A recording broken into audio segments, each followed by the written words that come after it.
I'm speaking with Brian Fies, and we're going to be talking about the world of comics. And the reason that we're together today is to talk about a Fire Story. It's the new extended edition or expanded edition. And I wanted to just welcome you. Thanks so much for doing this, Brian. Thank you. And in our brief chat, I didn't have a chance to tell you my name's pronounced Fies. You know, that's the one thing that I didn't ask you. No, So, I will answer to anything. So I appreciate it. oh my goodness. Well, I'm going to jump. I was going to tell you I was going to do this little anecdote, and I'm trying to keep it really concise here. But what was funny to me, what makes me feel like this little bit of familiarity with you is it was kind of frustrating. Not to anything that you did wrong, not that anyone did wrong, but the circumstances of when we tried to meet up for our first interview was at Elliott Bay Bookstore in Seattle, and for some reason I got there just as the door shut. Because for anybody who's familiar with that setup, it's a very fun setup. It's in a basement. You go down Mhm. this long set of steps, but once they airlock that door and the locks fall into place, there's no getting in. And I asked, and nobody knew. Nobody wanted to say anything. So they've got an incredible security system in there, Yeah. intentional or not. But we did end up meeting later on, and that was wonderful. I wanted to jump in and ask you to tell us share with us a little bit about your journey into comics, because you're a crazy smart science guy. You got a physics background. Tell us how you got into comics. Um, Roundabout. I'm kind of the grandma Moses of comics. Like any cartoonist, I will tell you that I've drawn and made comics as long as I can remember. My very first memories, 3 or 4 years old, is making comics. I was just mesmerized by them, and of course, I read all the newspaper comics, and I read Batman and Superman comic books. We're talking about the '60s here. So I started out with DC and went to Marvel, like a lot of people do.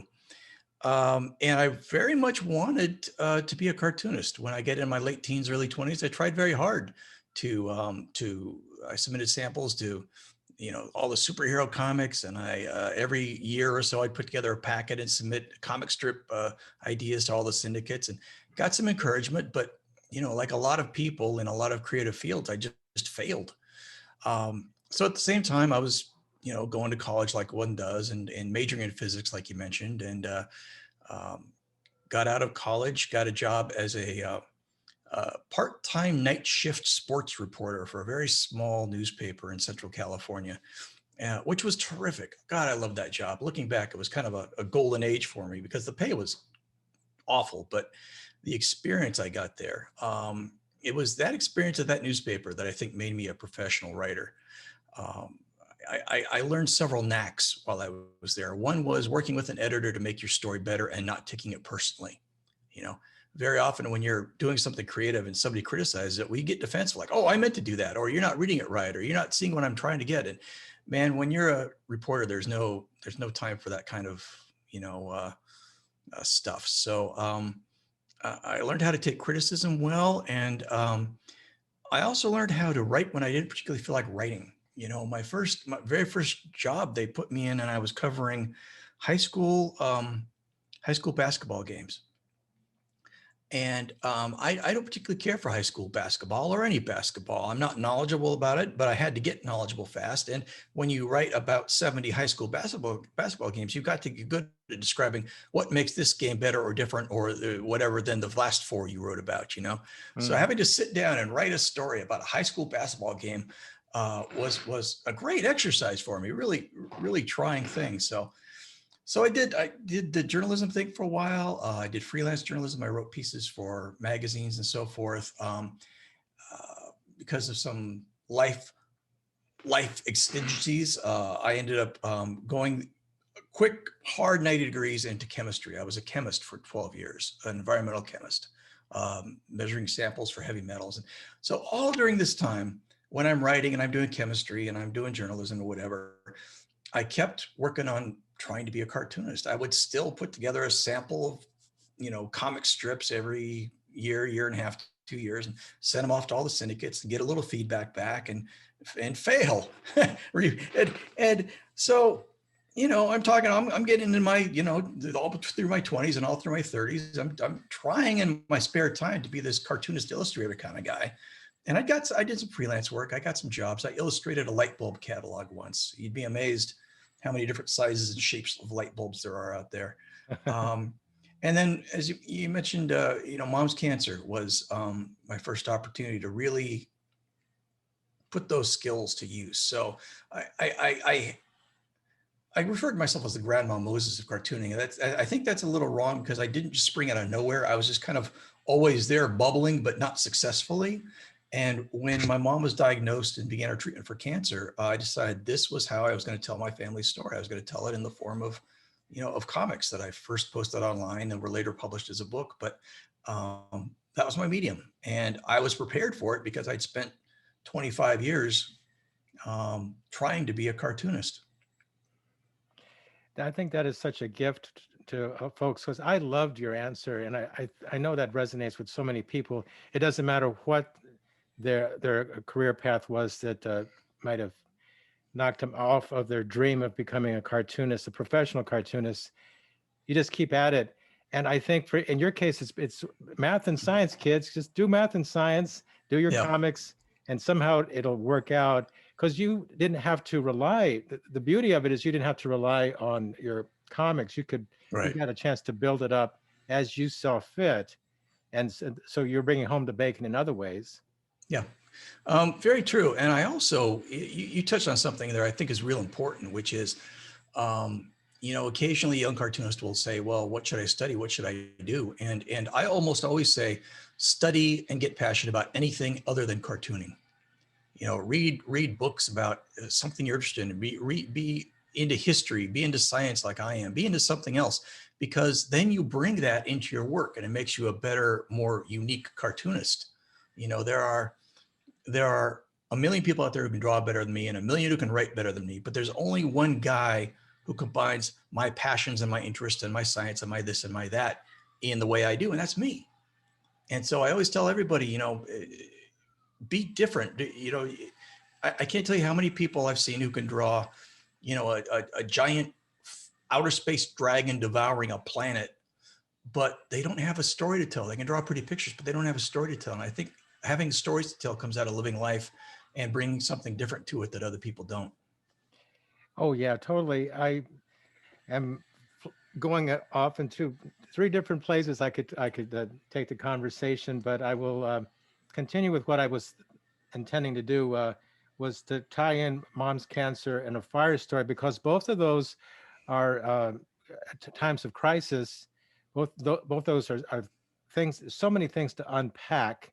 And what you did with both of these is they began as web comics. Of course, Mom's Cancer is famous for that because it won the best digital comic the first time ever, and Scott McCloud presented you with it. Oh, But were you there? That's I a could deep have been. dive.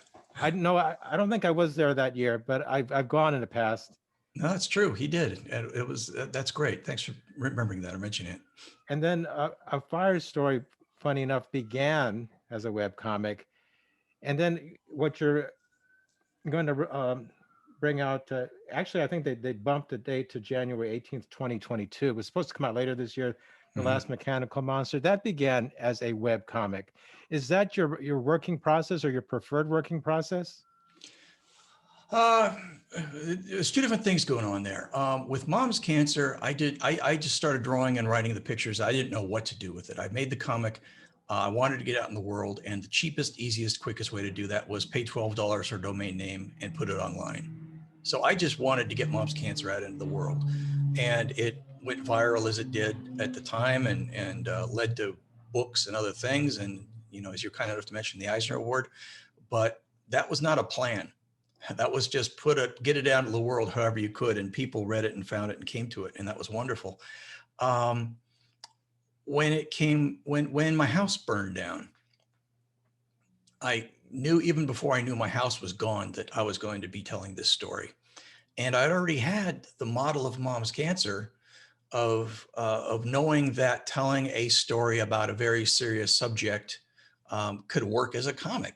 That was kind of Yeah. it was kind of daring with mom's cancer. You're making a comic about cancer? Are you crazy? You know, and I still occasionally run into somebody who's really offended by that, by the idea of, uh, you know, what are you doing? Making fun of your mom's cancer? No, that's, you know, but those are people that don't understand the medium.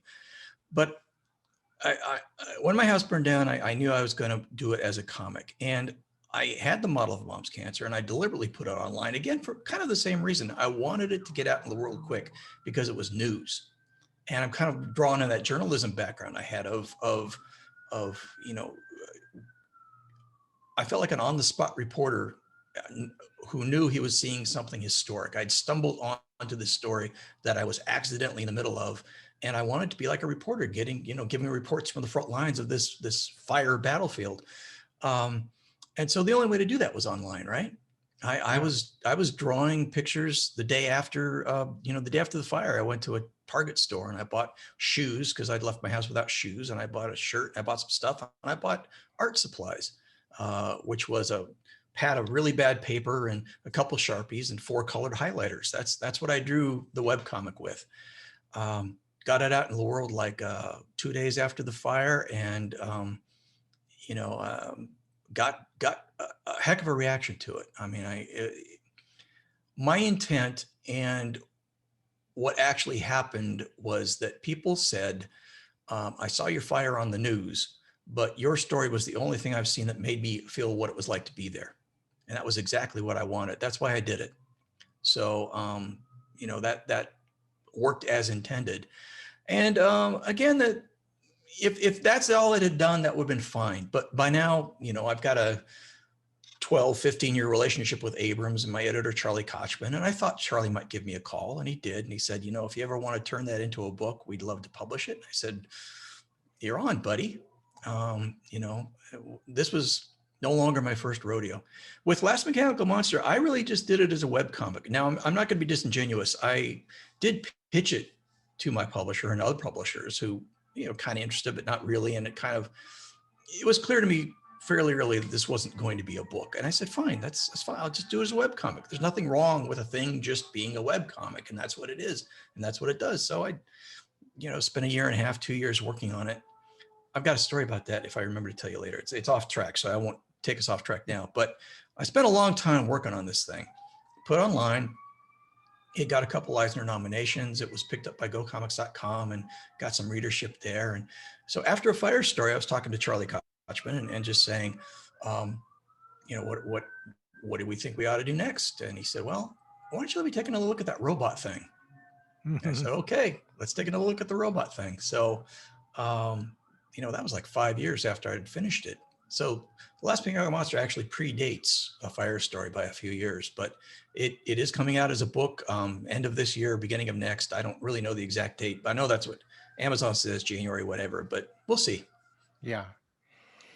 Oh, I think if there hasn't been a panel discussion like this, I need to put it on someday about how cartoonists and journalism mix so well, and there's some cartoonists are frustrated journalists or former journalists. It's just something that I mean, I think of Joe Sacco, for instance, and there's Yeah. so many others. Majestic Abel was in that comics journalism spirit too, and so many others. It just gets into your blood, and it really in high school is when you first have that opportunity with on a high school newspaper. And Sure. I was such a precocious little nerdy kid. I was interested in politics and always interested in politics, fine art, and comics. That motley tri- trio, and Yeah. I I did I carved a niche for myself. I was reporting on whatever my high school band was doing, and somehow I finagled my way into a relationship with the local newspaper. It was a very small town, Yeah. but I don't want to digress too much, but it just goes to show that a cartoonist just feels compelled. A lot of cartoonists, especially in your case, feel Yeah. compelled to tell the story, and that's what I see going on. And the two we're talking about, mom's cancer and a fire story. Mom's cancer, I think it resonates with people on so many levels, and it was something different, and it was so relatable. And I Hmm. just come fresh off reading it. I read it on my Kindle, and Kindle, it can sometimes be a toss up if it's going to be the right portal for you. But You can easily Yeah. pop the image and it'll pop up to a nice readable size, not the comics view, but just the what Kindle normally does. And it was such a delight, and it's funny, but you have to be in it in the context of the story. It's funny. I go back and I try to find a funny a sample that's funny, and no, this is kind of serious, this one's kind of serious. It's in Yeah. the context of the thing, because it's the conversations that the characters are having, the little bits of dark humor, the little you feel like you're eavesdropping on a conversation, all that stuff. I appreciate that very much.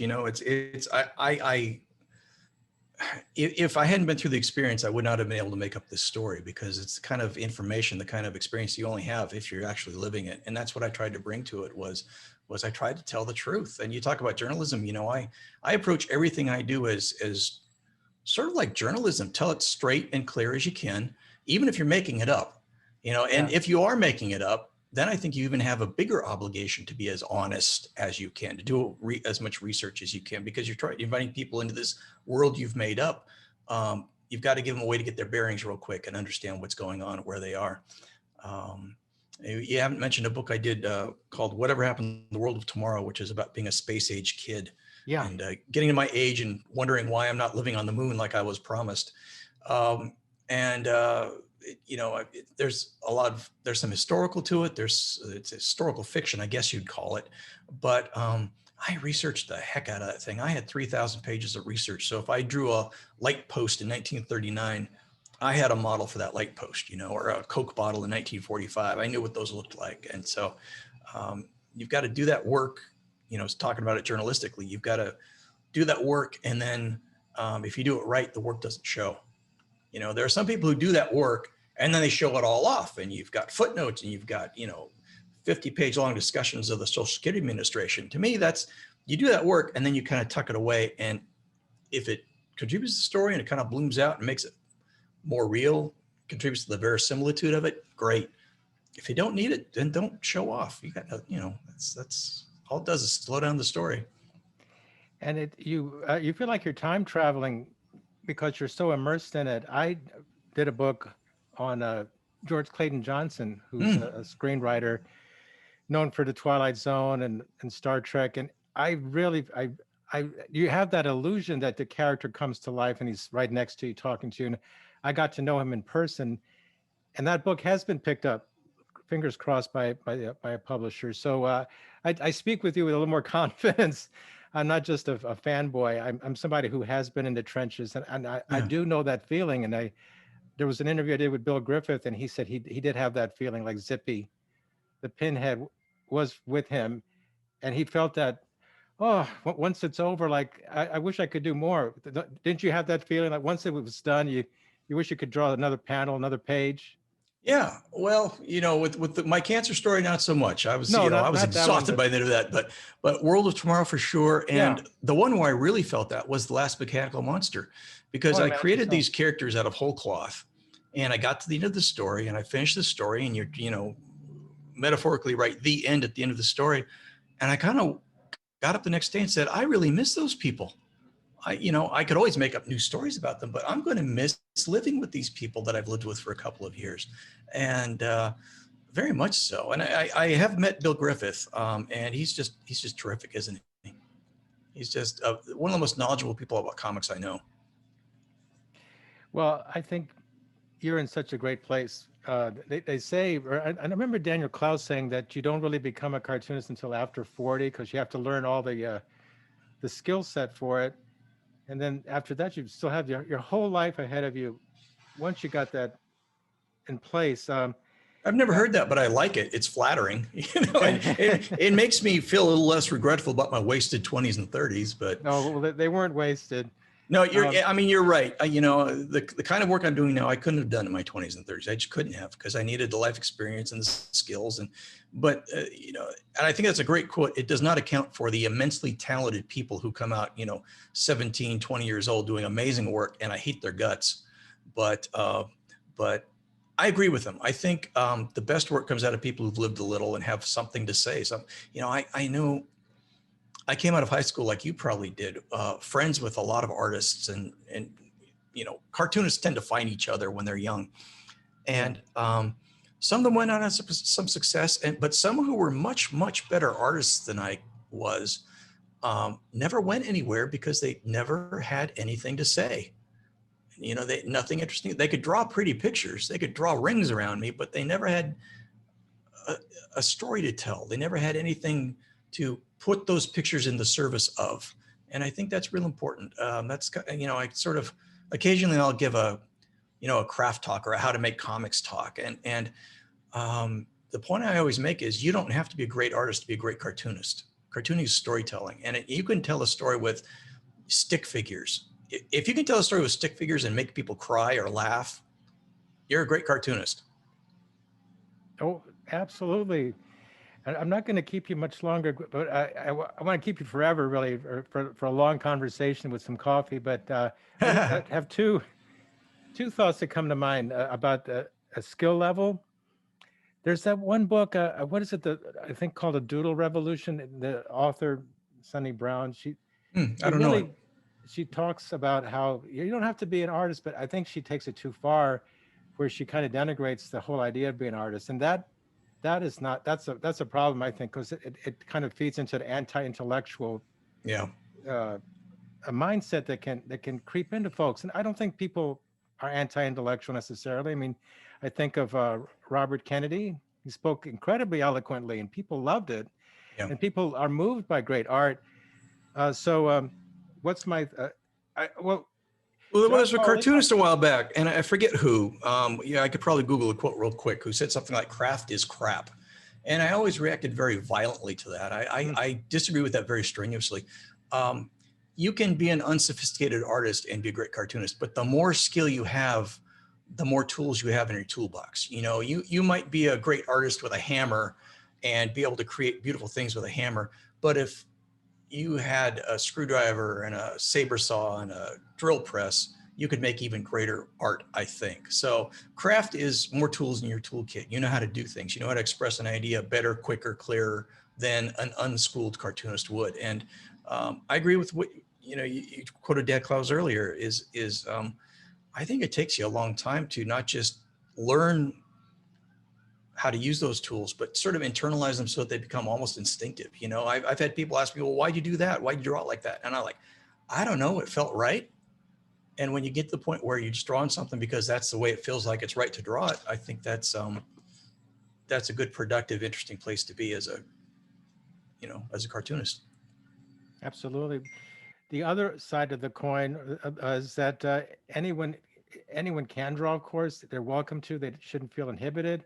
And graphic recording, you're familiar with that from I've done my homework from graphic medicine. Yeah. Can you tell us a little bit about that? Well, graphic medicine is just a wonderful, wonderful discipline where healthcare and comics kind of come together. And it's this weird, they don't seem like they should, but it's this weird seam where, doctors make comics about being doctors and nurses about being nurses, and people like me make books like Mom's Cancer about being caregivers or patients.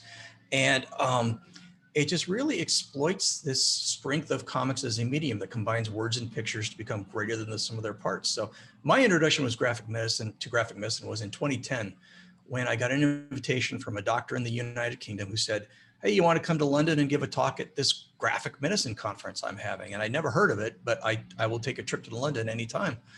So I went over and spent a day with the most fascinating, interesting, smart people. I mean, it's doctors and nurses and university professors, but also cartoonists. And they're there and they're talking about, well, what can we do with comics to make healthcare better, to give patients a different way to express themselves, to convey information to patients in a way that they understand better. I mean, simple things like public health directions of how to wash your hands, or,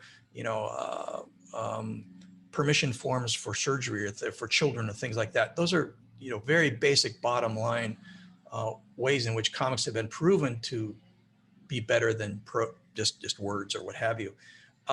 But more than that, as a means of artistic expression, it's a field I'm very excited about. I've been to many graphic medicine conferences. I actually helped organize a few. And, you go to San Diego Comic-Con, or you go to New York Comic Con, you go to these different Comic Cons, and I always go home from those feeling exhausted and beat because they just wring it out of you. I always come back from a graphic medicine conference feeling enthused and excited to try new things because I'm talking to all these smart people who are just, oh my God, look, I've never seen anybody use comics like that before. And you go home, it's just like, yeah, I got to try 50 new things here and see what I can use, see what's going to work for me. So I love graphic medicine. I love the people in it. And you don't meet a lot of cartoonist physicians, but I think I know all of them. And they're wonderful people. Well, that's a great spot to close out. Unless you had any other comments you'd like to share. No, thank you. I really appreciate this opportunity, and thanks for kind of hitting on all my stuff. I would just say we talked about A Fire Story. Yeah. And the version that's out now is the paperback, identifiable by the yellow stripe there. And it's got 32 new pages of content that covers what my family and my wife and I and our community had kind of gone through after the hardcover came out. It turned out I had more to say. So I would encourage anybody who has any interest in this to make sure they're getting the paperback, not the hardcover. I'd call it the definitive story of A Fire Story. And Yes, I really appreciate it. It really is. And I'm going to speed it up here and just a few more comments. The 2 years after, then information there is essential because it lets people, well, what happened? Yeah. What's this guy going to do next? And so you talk about dealing with insurance companies. You talk about, is this guy going to keep his home if it happens again? All of that's covered. Yeah, and my wife gave me permission to be kind of honest about some of the PTSD we face too, because we're still. It's been 3.5 years since our house burned down, and we're still affected by it. There's still times in the day when we'll just look at each other and just say, "Oh, I mean, this is a rough day," or "Do you remember when we had that thing?" Or I was looking for something in the garage just the other day, and I couldn't find it. I tore through my garage looking for this thing, and my wife said, "We don't have that anymore. We had that before the fire." And I was like, "Oh man!" So it's just we still. I don't think it ever goes away. A trauma like that, I don't think it goes away. I think you just kind of start a new life after it, and have more good days than bad after a while, and we're fine. We're fine. We know joy again. That's all right, but that never leaves you. Okay. Well, thank you so much, Brian. Oh, you're welcome. Thank you. I appreciate it very much.